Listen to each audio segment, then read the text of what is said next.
যুক্তরাষ্ট্রের সঙ্গে বাংলাদেশের কোনো গোপন চুক্তি নেই। রাশিয়া থেকে তেল নিতে অনেক দেশেরই স্যাংশন আছে। সাশ্রয়ী সোর্স থেকে বাংলাদেশ তেল আনবে বলে জানিয়েছেন পররাষ্ট্রমন্ত্রী ডক্টর খলিলুর রহমান। দুপুরে সচিবালয়ে এসব কথা জানান তিনি। পররাষ্ট্রমন্ত্রী এ সময় আরও বলেন, যুক্তরাষ্ট্রের রাষ্ট্রদূতের সঙ্গে প্রধানমন্ত্রীর সৌজন্য সাক্ষাৎ হয়েছে।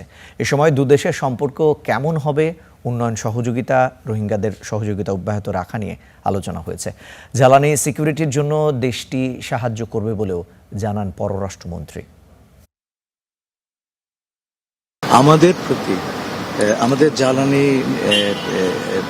সিকিউরিটির জন্য তারা সাপোর্ট করবেন সেই নিশ্চয়তা আমাদের। যুক্তরাষ্ট্রের সঙ্গে আমাদের কোনো গোপন চুক্তি নাই। এই যে চুক্তি সেটা আমরা প্রকাশ করে দিয়েছি। ২ নম্বর কথা হচ্ছে যে কেউ কেউ বলছেন যে এই চুক্তির কারণে আমাদেরকে আমেরিকার কাছে পারমিশন চাইতে হচ্ছে। একেবারে মিথ্যে কথা। এই রাশিয়ান তেল কেনার ব্যাপারে সব দেশের উপরে রেস্ট্রিকশন আছে, আমেরিকান রেস্ট্রিকশন। সুতরাং আপনাকে সেই রেস্ট্রিকশনের ওয়েভার চাইতে হবে।